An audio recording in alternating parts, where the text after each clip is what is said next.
Welcome into the Analyst in the Armchair, an NFL podcast where one host is obsessed with stats and spreadsheets, and the other just really loves yelling at the TV on game day and has plenty of opinions. Together, Michelle and Nycole dive into player news, weekly matchups, and all the storylines you'll be talking about with your friends. Whether you're a hardcore or casual football fan, they've got something for you. Welcome into the Analyst and the Armchair. I'm the Analyst, Michelle. This is Nycole, the Armchair. It is Cinco de Mayo. Now, you're not celebrating because you are very good and a sober little beaver, but I am having a margarita to celebrate the holiday. Which I'm so thankful that Mimosa Michelle tonight is Margarita Michelle. Margarita Michelle. It's not a bad change. Your name goes with a lot of alcohol. It so does. Congratulations. It does. And we are coming off of our 10K this weekend. We sure are. We officially finally did it. You paid up your bet.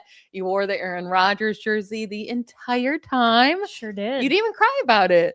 Well, I only had, I don't know what I could hear 4 people mention it. And my tagline was, I lost a bet. I hate him. And then when I was running, I had earbuds in, so I didn't hear anyone say anything to me. I did hear a couple people while we were running mention your jersey, and you couldn't hear. My headphones were the worst. They were barely working. So I could hear everything. Are like noise canceling. Yeah. And like, I don't understand how people live their normal lives with earbuds in. Like I cannot. And it's not because I can't focus or whatever. I just literally can't hear anything else. Yeah. And so, yeah, I had both in. I was focused. You just didn't want to hear anything about Aaron Rodgers. Well, I didn't want to waste my energy being like, I hate the guy. I lost a bet. Like, if you are watching on YouTube, you can see a couple pictures here of Nycole running in her Aaron Rodgers jersey, or before the run and then during the run. Mm-hmm.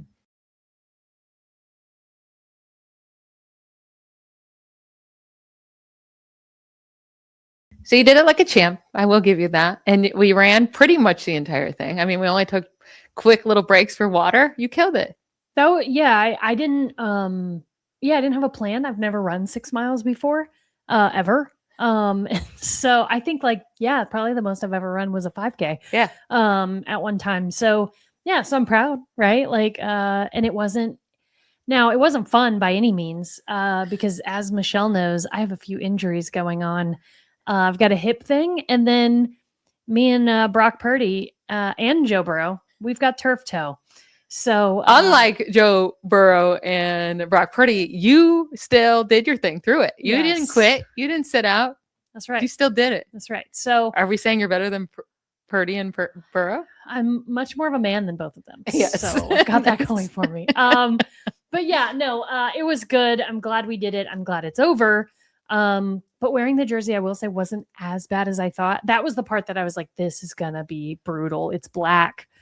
I did cut the bottom foot off. Yeah. Just because it was way too long and unbearable, but we did it. The bet is now reconciled. Yeah. And I look forward to next year. Yeah. You'll learn next year not to make such a wild bet. We weren't that far off of each other. Yeah. We were only like 2 games or something. So to be fair, I think it was a good bet. And it was I just think if you won and I lost, I would have been running that 10K alone. Yeah, I definitely don't think I would have done it. For sure. All right. For sure. Well, next year we'll have to figure out a new bet, something else. But we have a long time to do that. Last week we did the top 5 best off seasons. This week we're going to do the bottom 5 worst off seasons. It's going to be a lot of fun. Let's get into it. The opening drive. Not a lot of news this week, or really the last month for the NFL, but Adam Schefter comes out and reports that he fully expects that the Eagles will receive a first-round pick for A.J. Brown from the Patriots when the trade comes together on June 1st. June 1st is the date we're looking at here because the contract situation opens up and they can split whatever dead money they have for A.J. Brown. So it just makes sense for the Eagles to wait then. Now, it's been a while now that A.J. Brown has been connected to the Patriots, and it feels like even though it's not legal to already be talking about a trade, it feels like a trade is done. What do you think about A.J. Brown going to the Patriots? I mean, I think if you're a Patriots fan coming off of last year, you're really stoked and excited about the opportunity. I, as a risk mitigating person am like, I don't want that in my locker room. Really? Yeah. Oh yeah. Mm. I don't like bad juju people. Okay. This is not my vibe. I mean, I'm a Spurs fan. You should understand that. Mhm. Anyway, so yeah, I think I think it's a good move. I think it's right for both parties. I wouldn't want him, but I think it's probably really good for fantasy. Yeah, I actually think it's a perfect move. It's a win-win for both parties. I think at the end of the day, it was like, okay, it kind of hurt that the Eagles weren't getting something back for AJ Brown this year to try to push, be like, okay, you're losing AJ Brown. You want something back to push for a title this year. But in terms of this draft class, by the time you got to the late first round, it was pretty underwhelming. So I think it's fine that they waited. Now, Adam Schefter does say his best guess is that they'll get a 2028 first and not a 2027 because that class is supposed to be so good. But if they can get a 2027 first rounder for him, that will be huge. And I think at this time, the Eagles are set with offensive playmakers. And they still have plenty without AJ Brown. And they like to spread the ball around and play defense and run the ball with Barkley. So do that. And then the Patriots had a massive need for a number one wide receiver for Drake May. And I get it. AJ Brown can be a little dramatic. But I don't think he's too bad. I really don't. We're gonna see. I mean, I think him leaving and figuring out something new will really tell. Hey, was it just a bad situation there at the end? Was everybody just kind of like, okay, we need to move on? Or is he a quote unquote cancer in a locker room? I guess we'll see. Yeah, this will be the second time he's been traded from his team after a lot of good performances. So maybe it is just his attitude. But also at the same time, it would be Mike Vrabel trading back for him, which he played under Mike Vrabel with Tennessee. So clearly Vrabel does not think he's a head case. Or he doesn't care. True. Which he has his own issues. So, that doesn't surprise me that Vrabel is a fan of guys that cause scenes. All right. Fair enough. That's fair. In other news, these are pretty small pieces, but this was one big for fantasy football. I think Alvin Kamara is just coming out saying he's so excited to play with Travis Etienne this year. And I think when the Saints signed Travis Etienne, we were like, okay, then they must be moving on from Alvin Kamara. But Alvin Kamara has made it very, very well known that he does not want to play for any other team but the Saints. Like he's like, I'll retire before playing for any other team. So that kind of destroys their trade market for him, even if they could get like a 5th, 6th rounder. And then do they just want to cut him to save money? I don't know. Is this just Kamara like hoping he stays and is like trying to talk himself into it? Or are they just going to go with both these guys? Because I think that would suck for fantasy. Because you think it's a waste for Kamara to be on the Saints behind Etienne? Well, they would be splitting, right? Like Etienne's fantasy would be destroyed if Kamara's there, because he would definitely be still like a pass catcher at the very least and still get a ton of work. Mm-hmm. And we saw, Kamara's turning 31 years old in July, and we saw his efficiency massively drop off this year with just 3.6 yards per carry, one of the worst in the league. And he was one of the best receiving backs his entire career until this year, where he was averaging 5.6 yards per reception. That is abysmal. See, so to me, I don't know why they would be splitting the back. But they're going to, if he's still there, is the issue. Like veterans that have been on teams, they just get used. And here's my thing. I think if I'm the Saints, I say, look, Travis is our guy. If you want to stay, you don't want to be traded, you don't want to be released, you're going to see the field minimally. Are you okay with that? Like, they're just not going to do it though. I guess we'll see. But I don't think it's that big of a deal if they go that route. I can't imagine they would split the field knowing how he played last year when they had literally no other options offensively for most of the season. Like if Kamara were to get cut or traded, I think Etienne could be a top 12 fantasy running back this year. Yeah. If not, I don't want either of them. I think they'll completely destroy each other's value. Oh, I would definitely not be taking Kamara in any drafts ever. I'm sure Kate will love to get Kate's my wife who loses a lot of fantasy leagues. But she took Alvin Kamara from me for Amon-Ra, if you remember correctly. So that was the worst trade of all time. I will never not think of that and giggle. But yeah, I wouldn't be touching Kamara with a 10-foot pole anyway.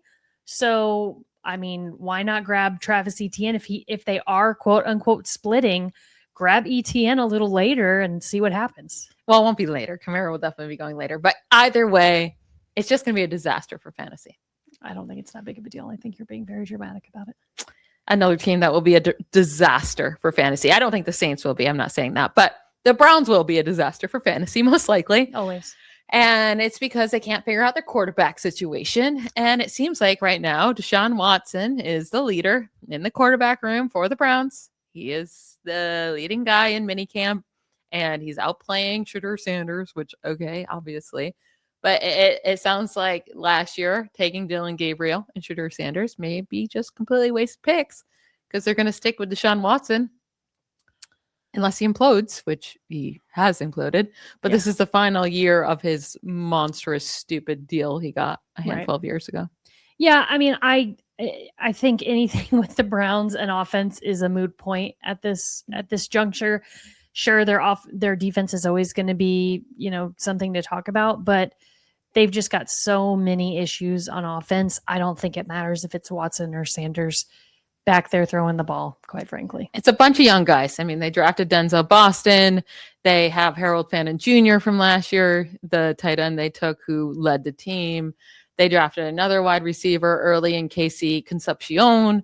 Like they're trying to restack this. They have Quinton Junkins, their young running back. True. It's just, is Deshaun Watson, does he have anything left? Well, he's been doing nothing for 4 years. And then coming off so two maybe Achilles tears, right? I don't know. I guess we'll see. Yeah. The Browns are going to be the Browns. That's exactly right. Yeah. The factory of sadness. Yeah. Now, the Browns did not make our worst bottom 5 off seasons of this year because they have been trying to do a lot. So they didn't make the bottom 5 list, but there are plenty of teams we're going to talk about right now that were not happy with what they did this off season. So I'm sorry if your team has made this list. Between the 20s. Our number 1 worst offseason is a team that when we're talking about, okay, let's make our list, right? And you brought them up. I was like, I don't know if it's fair because they had to rebuild completely.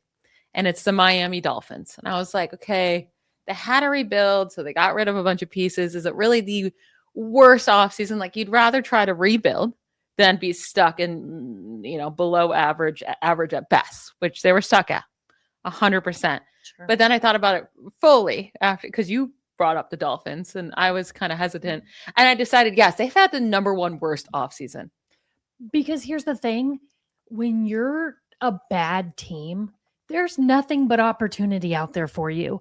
And when you don't take advantage and you just say, oh, I guess we'll go grab this guy and guess we'll give this quarterback a shot and we'll go sign Ben Sims. Who even is that?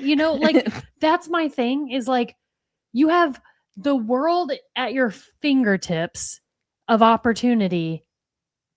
And here we are with them as number 1 on our list. Yeah, I'm saying, so they fire Mike McDaniel, which I don't even have a huge issue with. Like, he was always right there where even if you made the playoffs, you lost in the wild card round.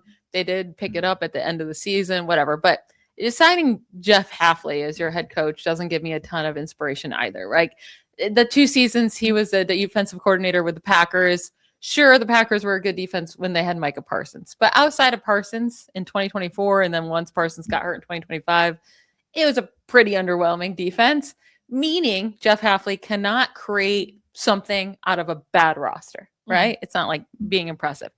And then also, I mentioned, like, totally down with rebuild. Totally down. But the rebuilding has not... It's not really a rebuild. Can I go on a rant for a second? You should continue your rant. Okay. Yes. I have a lot to say about the Dolphins. So this year, like, let's say at this time last year, we're sitting here in May of 2025.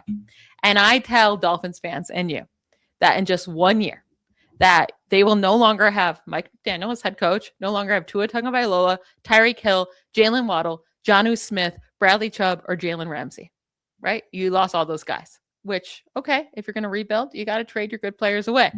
But all you get back for that entire group is 1 single late first-round pick and a very late 7th-round pick, which just throw out unless you get insanely lucky. So you get 1 single late first-round pick for all of those guys in a bad draft class. So they end up taking cornerback Chris Johnson. Could be good, could be nothing. Who knows? But he was the third or fourth ranked best cornerback in this draft class, depending on whose rankings you looked at. So it's not even like they're getting this elite draft prospect for all of those players. The only way to rebuild is to get a bunch of draft picks and pieces for your expensive good players and to try to rebuild younger and cheaper. Mm-hmm. But how are they going to rebuild now when they sold everyone off and all they got was one cornerback? Like, that's all they got. One unknown rookie corner. And then you pay Malik Willis, who has 6 career NFL starts, 2 good ones, 4 pretty bad ones, or 1 mediocre and 3 bad ones. You have no wide receivers. You have no top tight end. And the one player that you're building around is a running back, a small running back at that. Well, don't forget they signed Tutu Atwell. Yeah. Watch out. Yeah. Yeah. Like, unless they get very lucky and hit on a lot of draft picks, because they did have a lot of draft picks. Mm-hmm. I'll say that. But I mean, you have to hit massively on these draft picks to even backfill all the pieces you're missing, Right. to hope they're as good as those guys. Right. And then you have to be much better all around than what you had before. Sure. It's going to take a long time to rebuild unless they just have the most insane draft class of all time. Yeah, I truly don't understand what they're doing in Miami. I mean, it's to your point, they already had some guys, they got rid of those guys to rebuild, which is fair, but then you didn't get anything in return. So I don't know what they think. I mean, even if you tank this year, which they're not going to be good regardless, you're hoping for what? The first pick and that's it? Like, and a quarterback can change everything. So if there's an amazing quarterback coming out of next year, sure, they can change stuff. But again, one guy, with no wide receivers, isn't going to make or break your. I mean, you could have the best quarterback that's ever played the game. If they have no one to throw it to, they have no time to throw it. It doesn't matter. And your defense is garbage. Yeah, like we seen Joe Burrow last year. Like, your defense is too bad to overcome. Now, he had a good offense, but the defense is too bad to overcome. We saw that with the Cowboys. Like, your defense can't be atrocious. And right now, like, yeah, they hired a defensive-minded head coach, but with who? With who to work with? Their secondary's depleted. Like, they gave away their best edge rush, or not gave away, but like didn't get anything for him in Bradley Chubb because he was a free agent. This is the issue. The only thing they got out of all those guys was Jalen Waddle, because the rest of them, they either cut or they left in free agency. Right. Which is like, you waited too long to rebuild with these guys, because then you got nothing for them. Right. So it's just truly atrocious management by the Dolphins. Yeah, it's funny to me that you feel so strongly because you didn't even consider them for this list. I didn't, because I was thinking, okay, well, like, that was expected, like they have to, but then I truly like thought about what they got back for all the rebuilding. I'm like, no, this is really the worst offseason ever. Yeah. Yeah. It's very bad. So good job by you. Thank you. The armchair came through big time. Now you're gonna like this number 2 team, which I'm sure, like, when we talked about it, you're like, down. It's the Jaguars, the Texans' rival, but it's not that we are being biased whatsoever. It's been a very lackluster offseason, and they're clearly completely just leading on what they did last year and saying, we can do that again, even though they lost key starters and didn't backfill their positions. Like, they lost Travis Etienne. All they did was re-sign Chris Rodriguez. They didn't even draft a running back. They lost their starting linebacker, Devin Lloyd. They lost starting safety, Andrew Wingard, and then cornerback, Greg Newsome.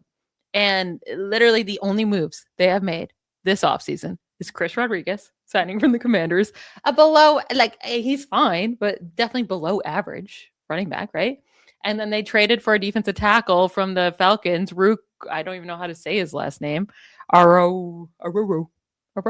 Nice. Aroro. I'm going to just say that. That was rude. I'm sure. But people have said my last name wrong all my years, and it's been fine. Wow. Okay. I think you're right. I mean, they re-signed Dennis Gardick at linebacker. Now, he was coming off last year an ACL injury. I think he's obviously going to get more and have a bigger season this year with Lloyd leaving. Then you have Montarek Brown. Tarek, there it is. Say it again. Brown. Then they have. Then you have Montarek Brown, the cornerback. He stays, right? So you're like, okay, hopefully he stays healthy. He plays, opposite Travis Hunter, who they've said is going to carry more defensive load this year. Then to your point, they signed Chris Rodriguez to help Tootin, which you're relying on Tootin to be your number one running back, which to me, terrifying. Yep. Maybe not the best move ever, right? Problem is for the Jaguars, did they actually add anyone to the team who didn't just do enough last year to stay? But then you let go a Travis Etienne and a Devin Lloyd, and you're hoping that your number 2 running back can now all of a sudden be a number 1 running back. So then you have to rely on the pass, because if the running back situation is murky at best, right? Then you're relying on Jacoby Myers, Parker Washington, Brian Thomas Jr., who all, to me, are decent wide receivers. None of them stand out as like the guy. Brian Thomas Jr. should, but he clearly doesn't fit in Liam Cohen's system. But he doesn't fit in the system. His numbers were not good last year. Real bad. And so to me, it's like you could have went out and said, okay, we're gonna gamble on the running back situation. We're gonna have good enough guys, and hope that Tootin plays, running back number 1 worthy, right? But then you didn't do anything in your wide receiver room to kind of make up the difference if you do need that for Trevor Lawrence. So to me, it's just kind of sketchy what they're doing over in Jacksonville to say like, oh, well, we did better than people thought last year, so let's just re-sign a bunch of guys and kind of keep it even keel here and hope that works. And I think in the division with the Texans and the Titans, I don't really know what the Colts will be. I don't think that's enough for them to be relevant. I don't think so either. They need to hope that Trevor Lawrence is at the top of his game like he was at the second half of last season. And Trevor Lawrence has been very hit or miss. And I think you hit on the Travis Hunter thing, saying, okay, they're going to move him more to defense and just focus on him there. But then that's also a terrible offseason move, because they didn't have a first-round pick this year because they moved up to take Travis Hunter last year. And the reason why they moved up from 5 to 2 and were willing to give up their 2026 first-round pick was because they thought they were getting 2 players out of 1. Right. He's supposed to be a great wide receiver, like above average wide receiver, above average corner, like a good one for both. And if you're saying, no, never mind, we're just going to put him at corner, it's like, well, then you really wasted that first round pick. They need to still keep using him for both. If you like, maybe we're misreading these reports, and maybe they'll just like kind of use him more as a corner, but still get him out there as wide receiver, then fine. But that's a huge issue. And then this year, like for the draft, again, they didn't have that first round pick. Their second round pick, the first pick they had in the draft, they go with a blocking tight end, like a purely blocking tight end. No one expects him to be able to be a receiving tight end at all in the NFL. They don't draft a running back. And again, like they didn't do anything in free agency. So if anything, the Jaguars got much worse, losing a key starters and didn't add anyone worthy to like be excited about. Yeah, I totally agree. And honestly, I'm very stoked about it. Yes, I understand that. A team I'm very stoked about getting worse, because I'm a 49ers fan, is the Seahawks. And again, we're not putting them on this list just because I'm a 49ers fan. It's just like literally you look at their ads this year and it's running back Emmanuel Wilson in free agency and list. And then you look at their first round draft pick, running back Jadarian Price. Mm-hmm. So, okay, they're trying to fill the hole that they're losing from Kenneth Walker, Zach Charbonnet tearing his ACL. They are very run heavy. Great. But like Emmanuel Wilson's not someone exciting. And Jadarian Price is a complete and total wild card. Yeah. Do I like him? Do I love the landing spot for fantasy? Absolutely. Yeah. But we've never seen this guy have to handle any workload. He was the backup to Jeremiah Love in Notre Dame. Yeah. Always had to just do a backup role. Never had to handle a big workload. Yeah. Has there been a hand? Like there's been instances that running backs have been in that situation in college and were really good in the NFL. Josh Jacobs, one of them. Yeah. It could happen, but a huge question mark. Yeah. And they just haven't added anyone while losing Kenneth Walker, safety Kobe Bryant, edge rusher Boye Mafe, and cornerback Rick Woolen. Like, these are all big pieces to lose. Mm-hmm. Yeah, I agree with you. I think the Seahawks, it's hard because it seems like, again, you've done a bunch of nothing. And then, sure, you're coming off a Super Bowl win, which is great. I know it's hard to go back to back, and there's a lot of factors that go into that. But I don't even feel like you did anything. Like, you have JSN, who played this wonderful, wonderful season, and he's the guy, right? Why not go and grab him someone else? Because he can't. Teams are going to be a lot more thoughtful about how they guard him. They don't have Clint Kubiak anymore. Don't have Clint Kubiak to call the plays. And so it's like, why would you not capitalize on, like, let's go look for some wide receivers? There were plenty in the free agency that they could have looked at, right? So to me, it's like, you just felt like you had enough to just be kind of quote unquote lazy this offseason. And so, to your point, Jadarian Price is a big question mark. He's coming in to fill some really big shoes. I don't know what it'll look like with Emmanuel Wilson and Jadarian Price and the workload there. But to me, it's asking a rookie to come in kind of like the Raiders did to Ashton Jeanty. And Ashton Jeanty was an elite prospect. Well, right. Jadarian Price in any other class with normal running back class, this was so weak. He's probably a 3rd or 4th round pick. Right. And he went 32nd overall. Exactly. And so you have to question, are they putting him in a position where it's like, hey, we took you early, now, perform. And it's going to be really unfortunate for Seahawks fans when they see, oh man, did we set this guy up for failure? Yeah. And so much of their success last year, obviously defense was amazing. And I still like the Boye Mafe and Rick Woolen, losing them. It is a big deal in way of depth. Like, people are like, oh, well, we have a lot of other good players. Look at the Eagles a couple years ago. Amazing depth. And all of a sudden they started losing it slowly. And as soon as you start losing that depth slowly on the defensive line, it can fall apart quickly. And I know Rick Woolen turned into like a kind of a role player instead of a starter, and they have a good secondary, but still, it's still a big loss. And Kobe Bryant is too. So big losses there. And then can I talk you through their 14 wins this year?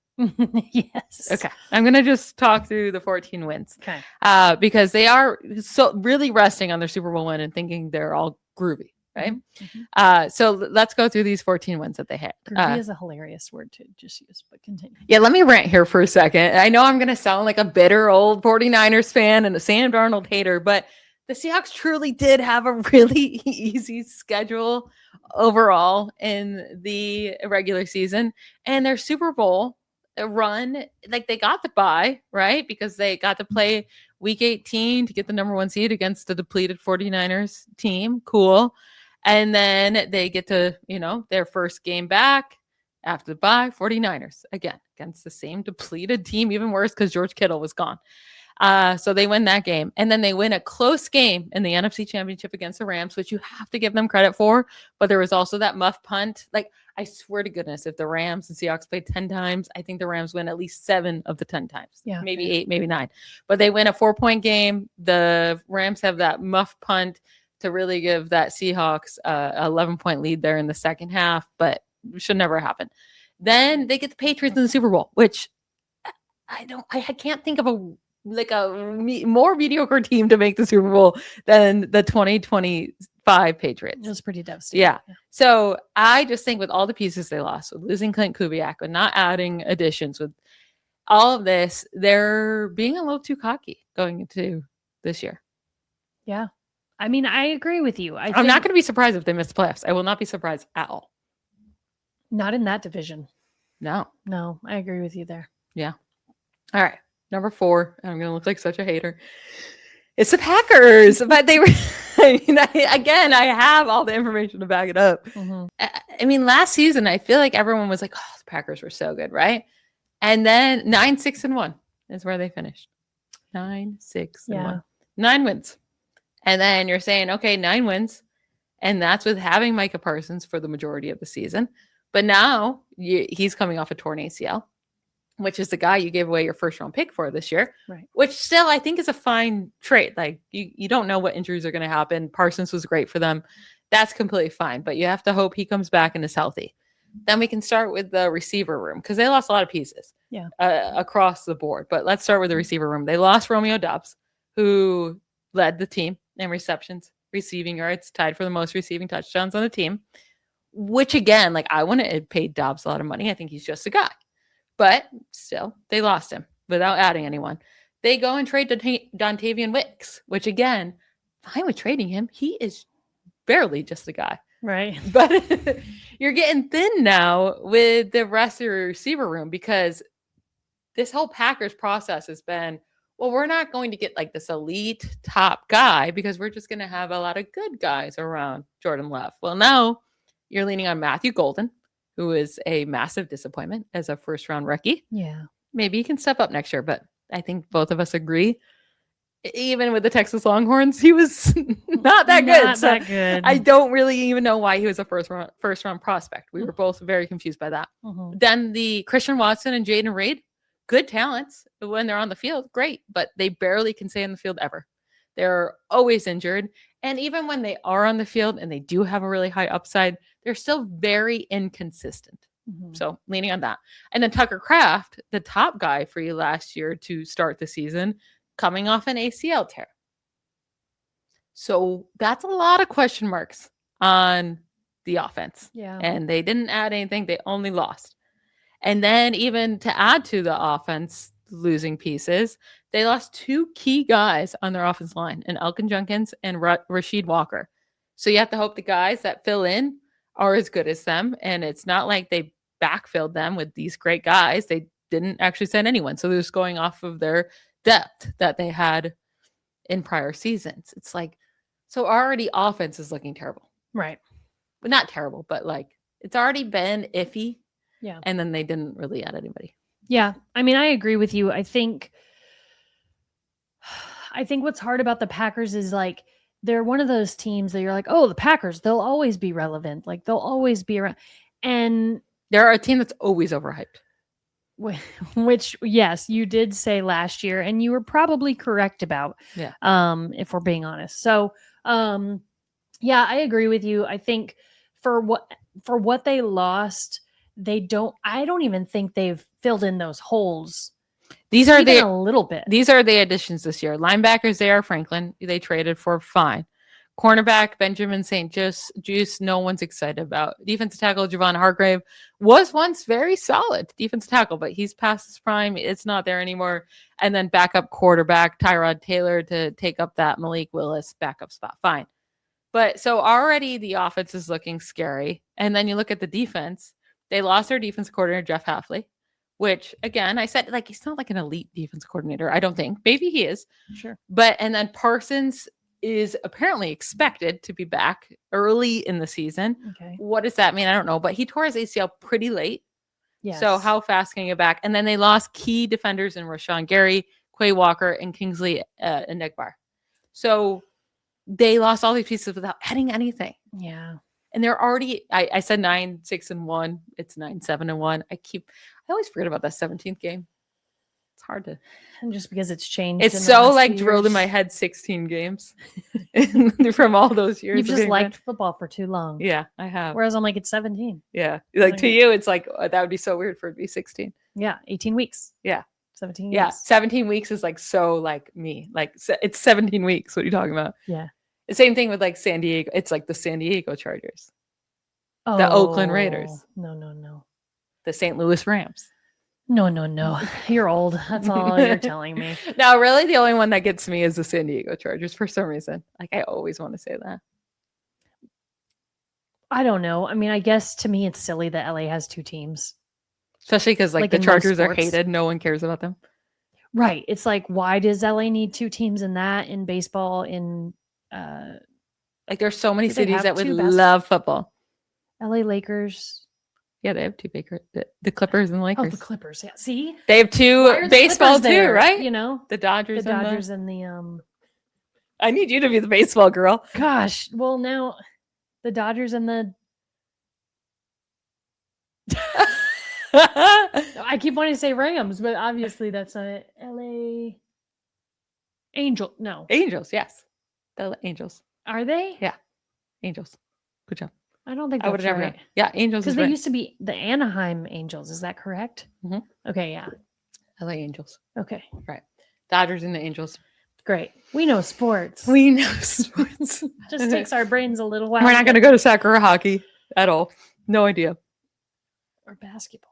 Oh, we did basketball. Oh my gosh. Okay. It's been a long The day. real reason I know the Clippers because I was obsessed with. Chris Paul. No, I literally hate Chris Paul. I think he's the most overrated player of all time. Blake Griffin. Loved him. Oh, I thought he was so amazing. I played NBA 2K14 a lot. in too much. college. Yeah. I must have been I'm in college I must have been playing NBA 2K12. But anyways, Blake Griffin was my go-to. Loved him. I mean, he was fun. The Clippers were my team to go to. He Like was- I love the Clippers because of He Blake was Griffin. fun, and what I appreciate about him is that he was a guy that knew when to retire. Yeah. You know, I was watching the Spurs game the other night that we will not talk about because I'm upset still. But Mike Conley is still playing basketball. And I was like, bro, aren't you 57 years old? And Yeah. maybe he's just always been old to me. Mike Conley, hang it up, bro. You're also a girl that thinks LeBron James needs to retire now, and he's still putting up 30 points in playoff games and carrying his team. I think he should have retired years ago. Yes, I think he and his son playing on the same team is a sham. Do you not still think he's a top And- 20 player in the league? Yes, he is. 20? Even if you're a top 30 player in the league, how can you tell him to retire? That means you're still a top person. Hey, there's 30 teams. So I'm you just saying. Okay, anyways, we're enough of This NBA. is a big, big rant. Yeah, we're that was a on big right rant. now. Last team here, and it's the Denver Broncos, which I will say, like, I was thinking about putting them here or not because it has been a very underwhelming offseason. I also don't think they had to make a ton of moves, but I also don't think they should be leaning on the success from last year, just assuming that their roster will give them the same outcome. Right. So with the Broncos, their real only big move this year of relevance is trading for Jalen Waddle. And they give up the 30th overall pick, which in a really good draft class, you might be thinking, ooh, that's an overpay for Jalen Waddle, who struggles to stay healthy and all that. But in this draft class, I really do. Like, I'm fine with trading for Jalen Waddle. I think it's a fine move. I will say at the end of the day, it ended up being Omar Cooper Jr., the wide receiver, taken at that 30th overall pick. So that will be a fun little comparison to see what happens with those two. I don't know if there's a big enough difference between what we think Omar Cooper Jr. can be as a prospect compared to what Waddle is, compared to the money they had to pay Waddle compared to Cooper. Because Waddle's going to make triple the times the money over the next few years. Sure. So there's that. Then they had no first or second round pick. They only had one pick in the top 100 overall picks. So they're probably not going to get a lot from their draft class. And then, I mean, they just, like I said, they just didn't really sign anybody. They re-signed J.K. Dobbins. I think most people would say that's pretty underwhelming. Yeah. J.K. Dobbins and R.J. Harvey is going to be your backfield again. It is what it is. They still have tight end Evan Ingram as their main guy, who's been underwhelming since signing him. Their biggest loss of this offseason was John Franklin Myers, a defensive tackle who had 7.5 sacks last year. They just didn't really do anything outside of trading for Jalen Waddle. And is that enough? Well, and not only is it enough, but why did you do that?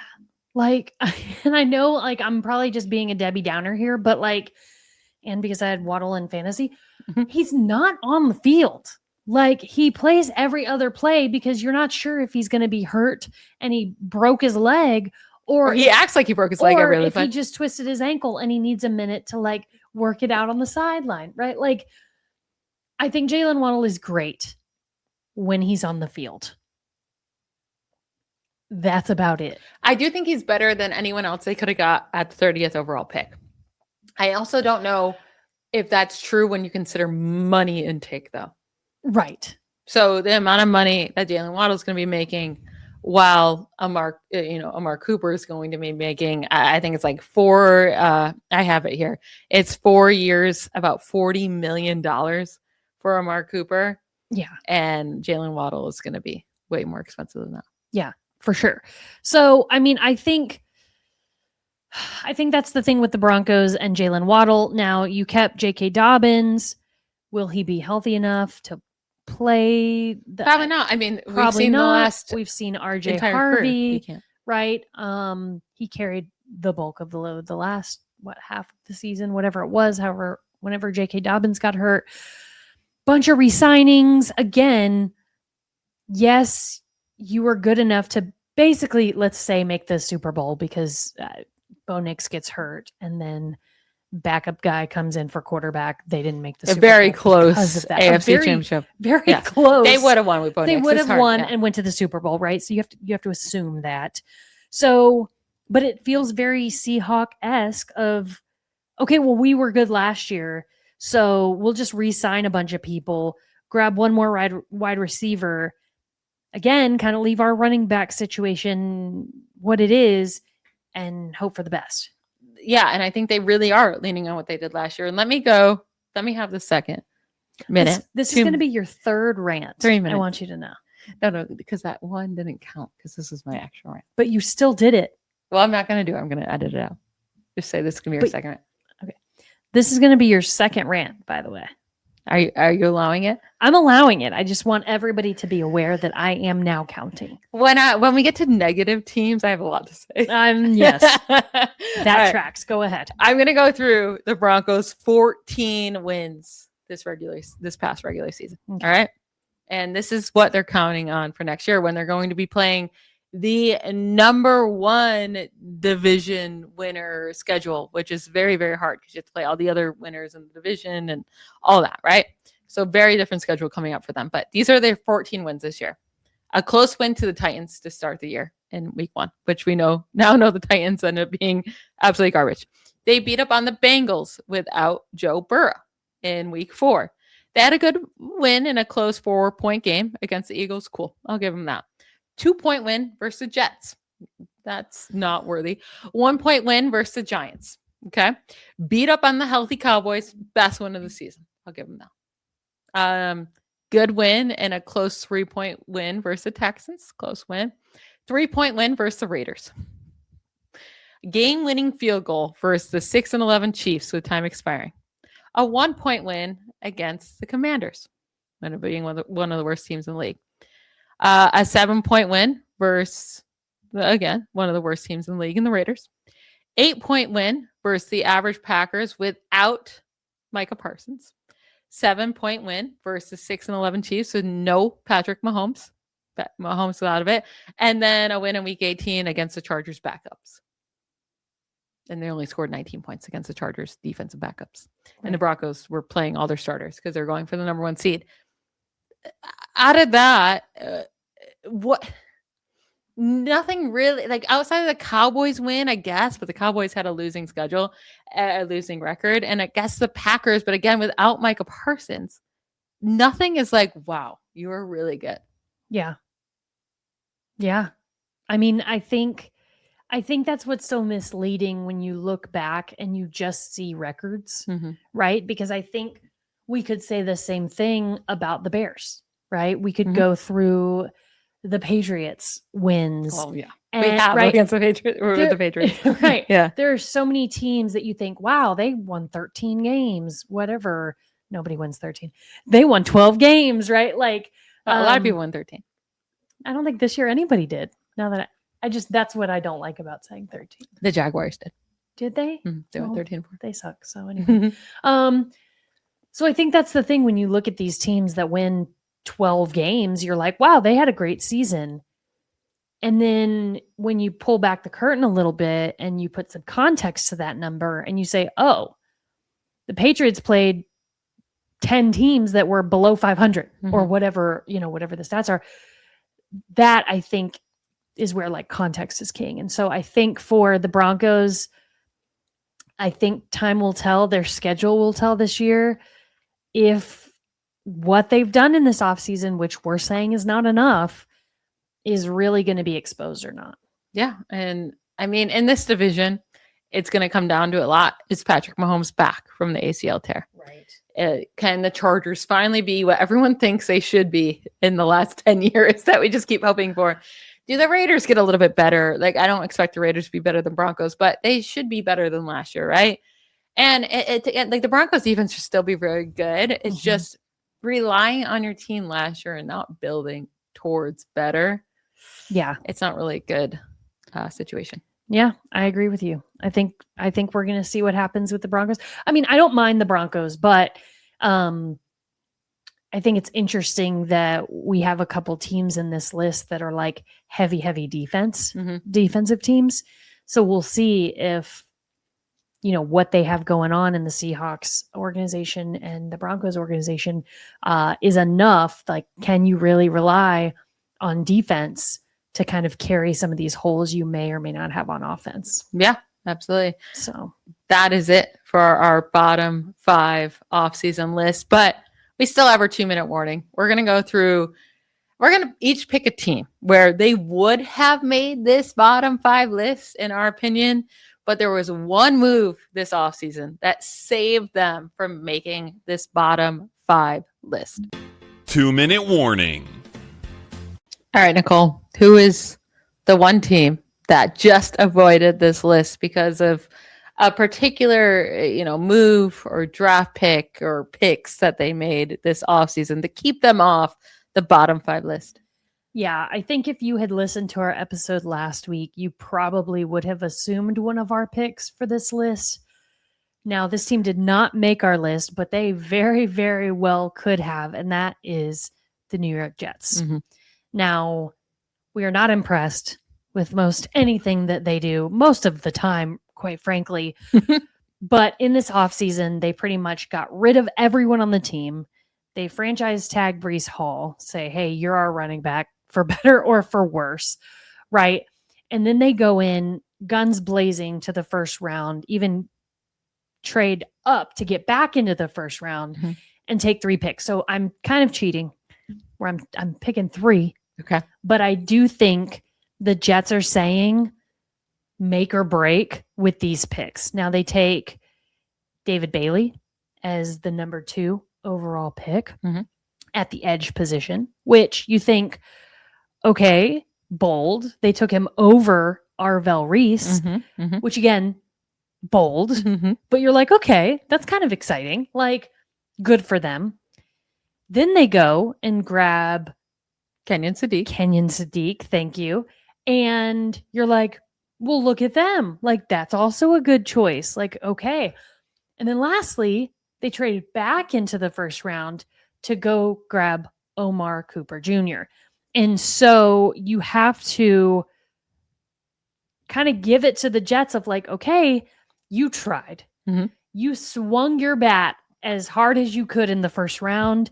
You went and took these 3 really promising, exciting players in a draft that was not deep at all. And so you made sure that the swings you took were home run balls. And so only time will tell now if these players can really play to the level and ability that you need them to, because now they're your guys. Yeah, that definitely, like their first round kept them off this list. Their free agency in their beginning of their offseason was very confusing. They signed a bunch of old guys, which like, okay, well, you're rebuilding.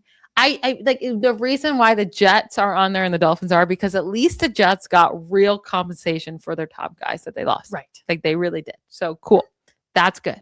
They got rid of them while they were still worthy, unlike the Dolphins who waited too long, which that's a good move. But then keeping Aaron Glenn, which is like your defense, he's supposed to be a defensive-minded guy. They had 0 interceptions last year. The first team ever to do that. Bad. Insane. And then, but like, if they can hit on these first-round picks, then okay, they will be better off. There really was no solution to the quarterback position this year. So you can't hate them for that. Right. Yeah. Agreed. But yeah, I definitely agree. I mean, if we had 6 to 7, 8, like the Jets would have definitely made the list. Oh, but, they're on the list for sure. But the first round kind of kept them off. Now, a team I was really considering putting on this list, but I ended up deciding not to, because they did just enough. It's the Kansas City Chiefs. And I think they're losing their secondary in Trent McDuffie, who they trade away, in Jalen Watson, who they lose in free agency to the Rams, same team that traded for Trent McDuffie, but they're starting other corner outside of McDuffie.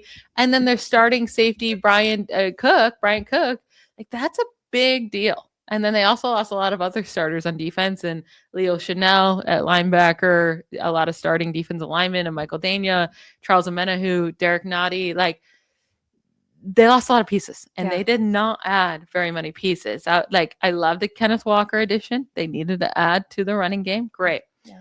I will say, them trading up from number 9 to number 6 to draft the top corner in the draft and Mansour Delane, that's a good move. Yeah. Because it was clearly very a shallow corner class. So they made sure to trade up, get the guy they wanted.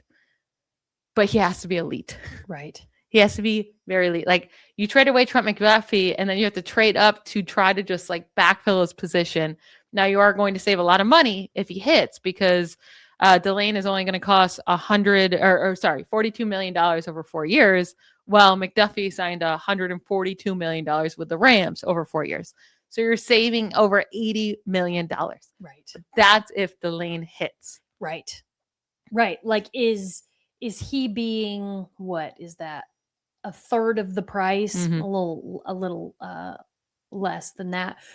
Is it going to be enough to keep you in contention? Because as you mentioned, the Chiefs were not good last year. They're 6-11, and yeah, Patrick Mahomes tore his ACL, but they were already had a losing record well before Mahomes tore his ACL. Exactly. And so, to your point, this is a huge piece that has to hit at least 75%, right?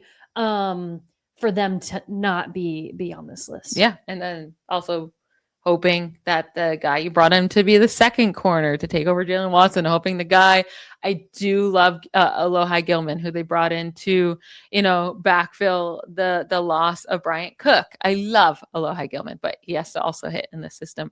Lots of question marks. And they also didn't add to the receiver room. They lost Hollywood Brown, re-signed 36-year-old Travis Kelce, who will be 37 years old in October. So you just have to hope Rashee Rice can stay healthy, which he hasn't been able to do. And also stay out of trouble. and that's it. I mean, and hope Kenneth Walker was going to be his Super Bowl self.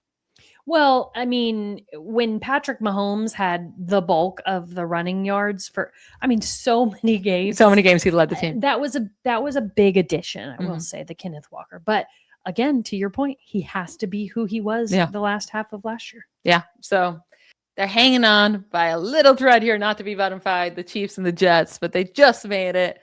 Got to see if they can hit. But that is it for today's episode. Thank you all for tuning in. We'll be back with you next week. Have a great weekend. Bye, y'all. Bye.